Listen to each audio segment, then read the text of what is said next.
Hello YouTube, j'espère que vous avez la grande forme olympique, c'est Pierre de la chaîne Crazy Kid qui vous retrouve aujourd'hui pour une revue de boîte, déballage, unboxing sur la Chevrolet Corvette Roadster 1953 by Revell. C'est un reboîtage, Revell a déjà commercialisé cette voiture par le passé et on peut trouver ce modèle dans d'autres marques comme par exemple AMT. Nous sommes sur du 1/24e, le modèle fait 17,7 cm de long.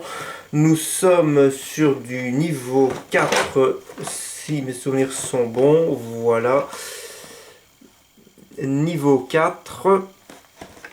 Et puis voilà, on nous donne quelques informations à droite, à gauche. Et là, nous avons quelques petites images du modèle terminé. Je fais attention aux reflets. J'essaie de trouver une astuce pour filmer le mieux possible avec le moins de problèmes de reflets, de zone d'ombre, etc., etc. Je m'améliorerai au fur et à mesure en fonction de ma possibilité.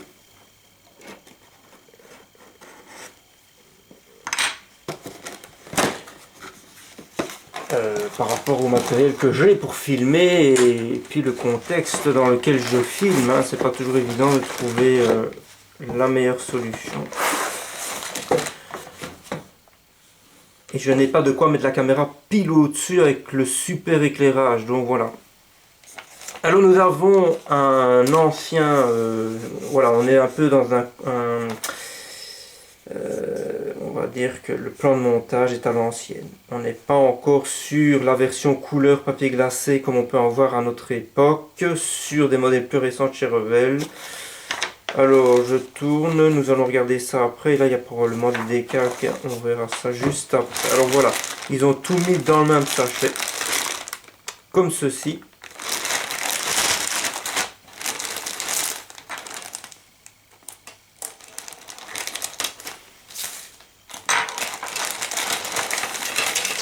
Je vais tout sortir.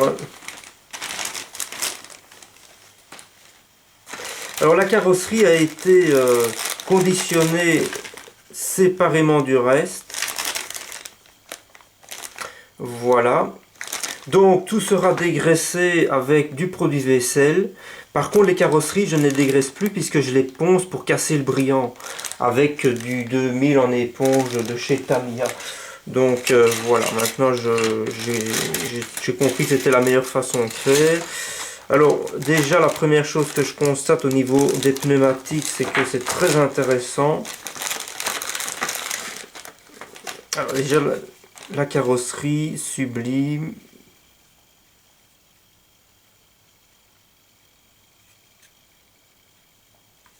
Vous voyez, elle brille, hein, donc moi je ponce tout ça le mieux que je peux. Il y a peut-être un petit peu de nettoyage à faire à droite à gauche. Il y a quand même des lignes de moulage.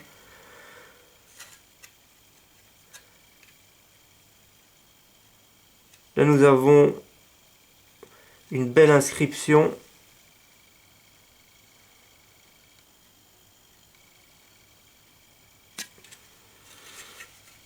Voilà, ça a l'air quand même assez sympa.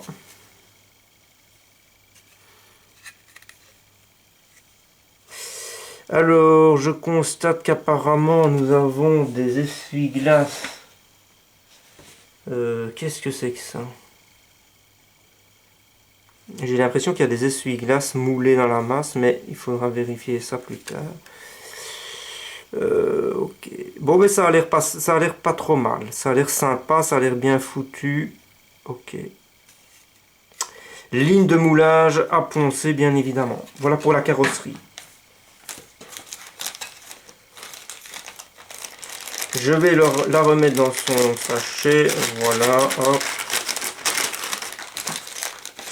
Alors nous avons le capot. Alors ça c'est toujours un peu délicat à gérer. Parce que regardez, on est dans une courbe. Et ils ont quand même mis un beau gros morceau. Donc il faut le couper délicatement et puis venir les bavurer au fur et à mesure. Par contre c'est sympa, de l'autre côté on a de la texture et de la structure. Ça c'est toujours très sympa à peindre aussi pour donner quelque chose de réaliste. Donc voilà, il y a du taf, il y a du taf. Là, il n'y a pas de souci avec ça. Alors attention, ça c'est génial. C'est le type de pneumatique que je préfère pour une raison toute simple. Vous voyez, ils ne sont pas en grappe. Quand on a des grappes sur l'extérieur, on a beau faire tout ce qu'on veut, il n'y aura plus de gravure là où on a dû enlever la partie de la grappe.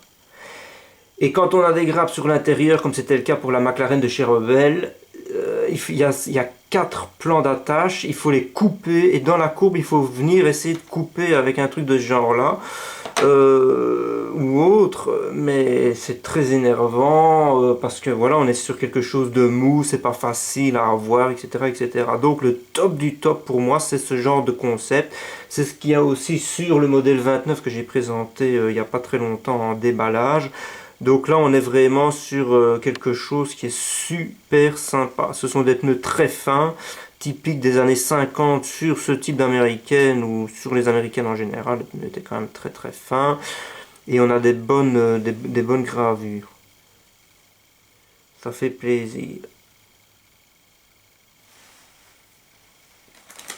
Voilà pour les pneus. Donc ça, c'est un très très très bon point sur cette maquette, c'est que nous avons des pneus qui n'ont pas été fournis en gras.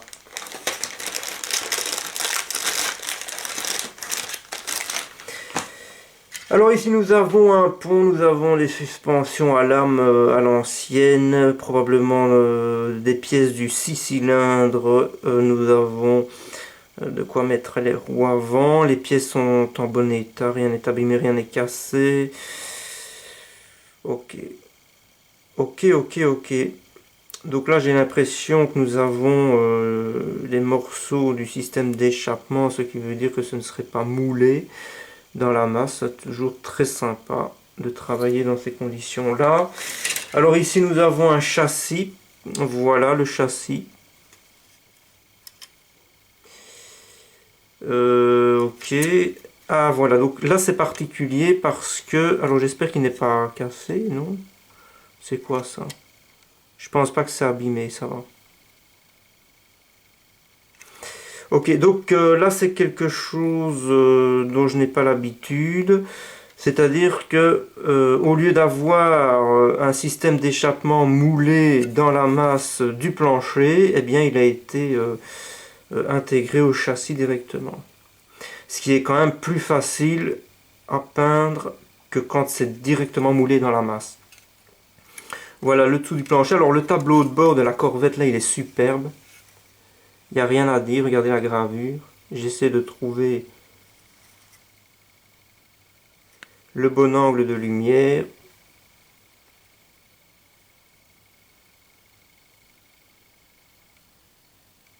Ça c'est très très sympa.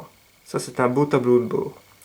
Là nous avons le moteur. Regardez la taille du moteur. Hein. C'est du costaud. Regardez la taille du moteur par rapport au plancher.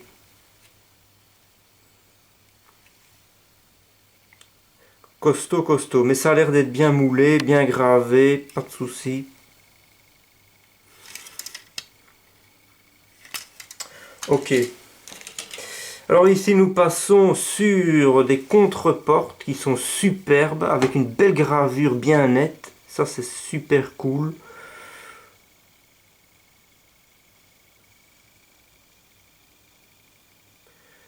Voilà.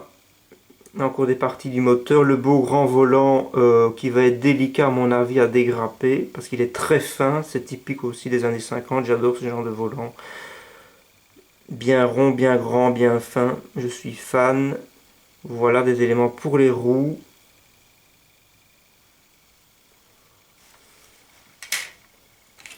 Voilà encore des éléments à mon avis pour les roues. Du cerclage en plastique, ça rend toujours très bien. C'est ce que j'avais déjà eu sur la Cadillac 1966. Ensuite nous avons ici, alors ça c'est intéressant à voir, nous avons le compartiment moteur qui a été entièrement attaché à cette partie-là de l'intérieur de la voiture. Alors regardez la texture du bord des sièges ici, j'espère que vous allez bien voir, c'est sublime, ils ont reproduit des plis. Voilà. Alors ça, si c'est peint correctement, je vais essayer de le faire le mieux que je peux. Ça peut rendre mais vraiment au top du top. La gravure est tout simplement magnifique, il n'y a rien à dire. Voilà, là il y a une imitation de texture moquette. Mais la texture des sièges là, elle est 10 sur 10. Sublime, sublime, sublime, sublime, sublime. Voilà, voilà. Le compartiment moteur, alors la batterie a été moulée. Moi j'aime bien quand elle n'est pas moulée, qu'il faut venir la coller parce que du coup c'est un peu plus facile. Mais bon voilà, on va s'arranger. Il y a de l'ébavurage à faire ici. Hein. Là il y a clairement de l'ébavurage mais c'est pas très compliqué. Et alors nous avons le petit toit que l'on peut mettre et enlever si on ne le colle pas. Donc ça va être sympa aussi à faire. Alors nous avons ici les parties transparentes. Je vais quand même les déballer pour qu'on puisse voir de quoi il en retourne. Voilà, on va prendre ça délicatement, ne pas faire trop de traces. Voilà, alors les parties transparentes ont l'air très sympas. On a quelque chose qui n'est pas trop opaque. Vous voyez. Là on a les phares avant. Feu arrière, les petites vitres, ça va certainement aller sur l'arrière du toit qui se trouve ici. Donc voilà, les parties transparentes aussi, il n'y a rien à dire, c'est magnifique.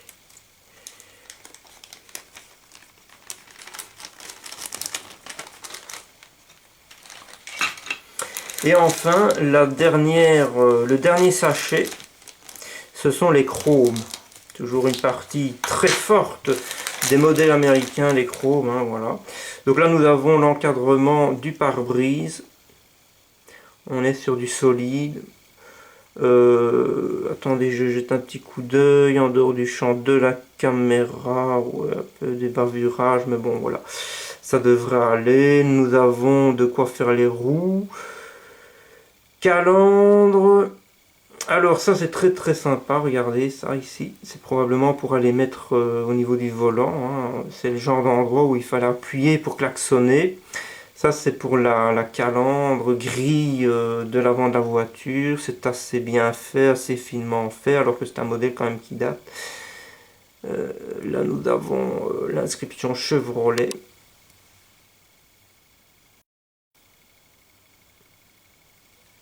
Enfin soit... Au premier coup d'œil, ça a l'air d'être clean, propre. Je crois que ça va être sympa. Je crois que ça va être sympa.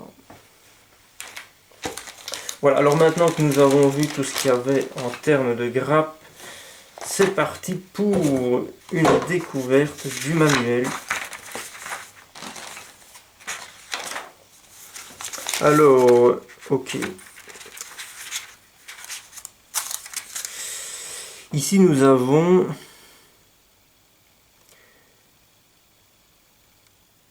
de la plaque californienne, de la plaque du Texas, des cerclages rouges. Et c'est très sympa. Voilà. Alors là pour les feux avant.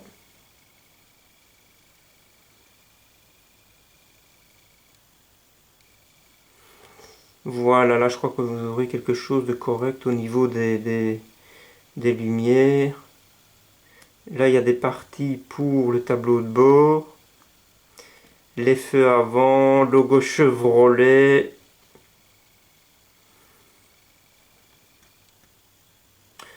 C'est assez sympa.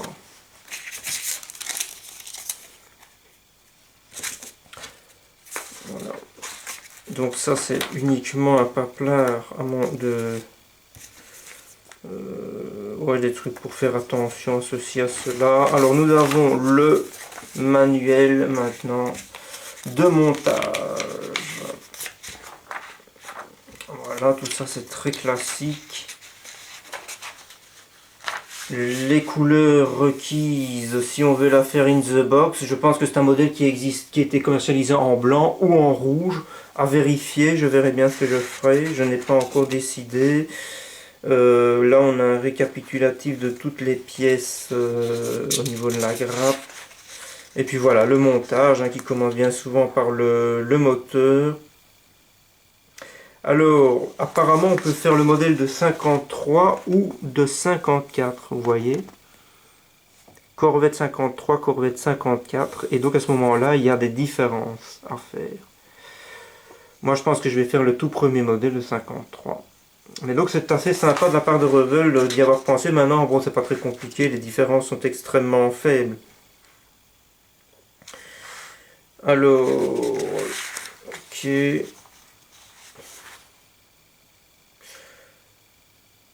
Ça n'a pas l'air très compliqué. Hein. On va voir ça. Il y a quelque chose qui m'intrigue.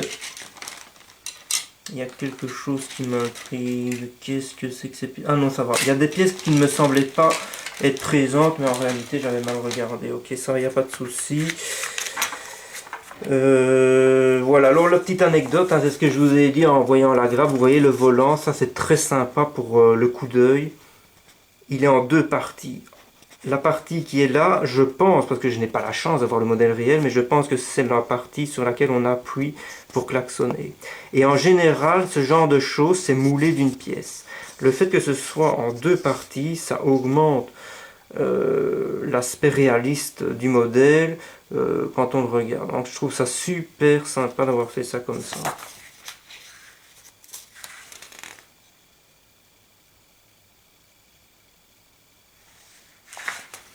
Ok. Et puis on arrive à l'étape numéro 30, donc c'est un montage en 30 étapes. On nous donne le choix donc de mettre ou pas le toit de la voiture. Et ensuite voilà, c'est terminé. Nous avons fait le tour de cette boîte qui va être très sympa. Une magnifique Chevrolet Corvette Roadster 1953. Sur ce, j'espère que cette petite vidéo vous aura plu. Portez-vous bien, je vous dis à la prochaine. Ciao, ciao.